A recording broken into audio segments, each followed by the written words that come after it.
Hai anak-anak, apa kabar kalian?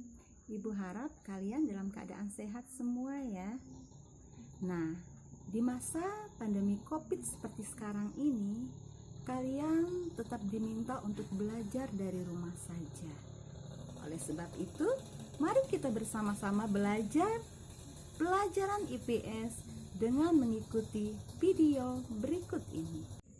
Anak-anak, sebelum kita masuk ke dalam pendalaman materi kita untuk hari ini, terlebih dahulu kita mengetahui tujuan dari pembelajaran kita.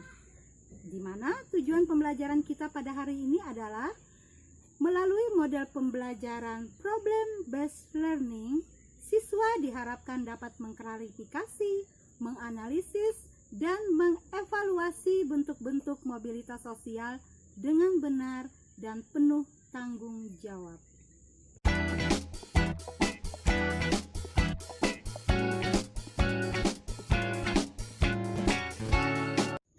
Anak-anak, untuk materi kita pada hari ini yaitu tentang arti dan bentuk mobilitas sosial.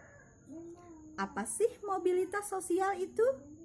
Untuk lebih jelasnya, marilah kita mempelajari tentang materi mobilitas sosial berikut ini. Nah, mobilitas sosial berasal dari bahasa Latin, yaitu mobilis yang berarti mudah dipindahkan dan sosial yang berarti seseorang atau sekelompok orang. Jadi, mobilitas sosial itu yaitu perpindahan status seseorang dari satu status ke status yang lainnya. Nah, sampai di sini sudah jelas anak-anak?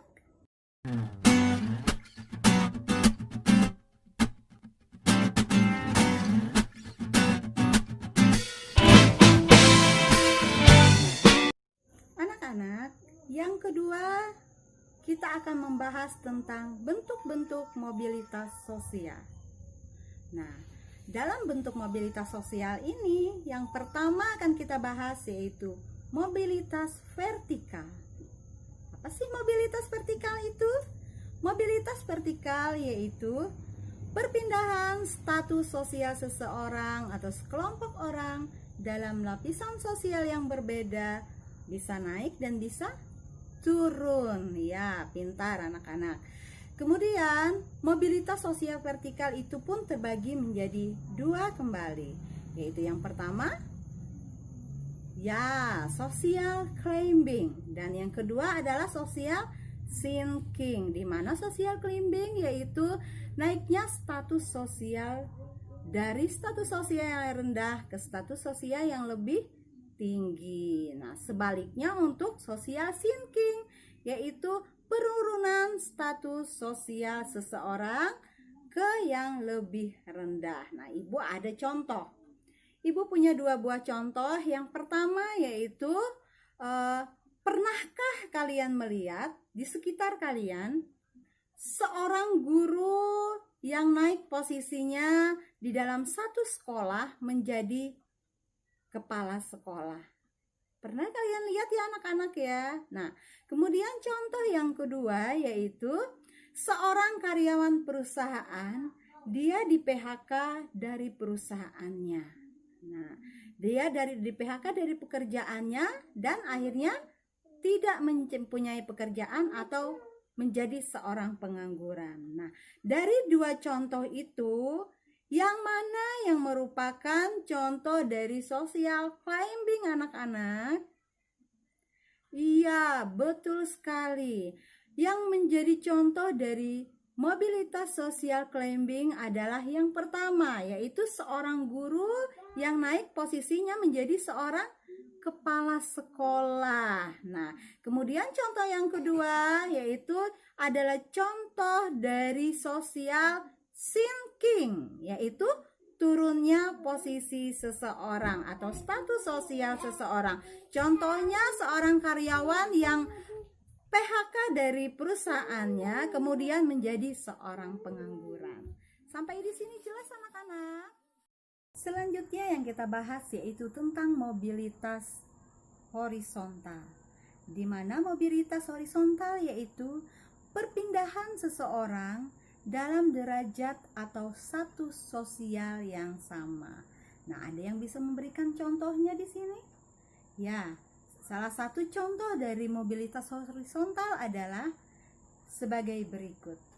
Ibu Tuti yang bekerja sebagai guru IPS di salah satu SMP di luar kota, kemudian dia pindah ke salah satu SMP di dalam kota dengan posisi yang sama, yaitu sebagai guru IPS. Nah, itu adalah contoh dari mobilitas horizontal, di mana walaupun Ibu Tuti pindah tempat bekerja, tetapi tetap dengan status yang sama, yaitu sebagai guru IPS. Nah, sampai sejauh ini pelajaran kita, Ibu mengambil kesimpulan sebagai berikut. Yang pertama adalah mobilitas sosial, yaitu perpindahan status sosial dari suatu status ke status sosial lainnya. Kemudian mobilitas sosial itu dapat dibagi menjadi dua, yaitu mobilitas vertikal dan mobilitas horizontal. Nah, paham anak-anak ya? Nah, tentunya kalian semua menginginkan mengalami mobilitas sosial climbing, bukan? Nah, untuk itu ayo belajar dengan sungguh-sungguh dan belajar dengan giat untuk dapat mencapai di posisi mobilitas sosial climbing tersebut.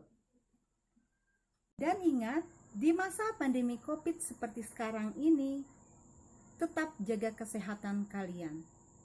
Ikuti anjuran pemerintah, gunakan masker, sering cuci tangan, dan di rumah saja. Tetap semangat belajar dari rumah ya anak-anak. Sampai bertemu pada video pembelajaran selanjutnya. Tetap semangat dan salam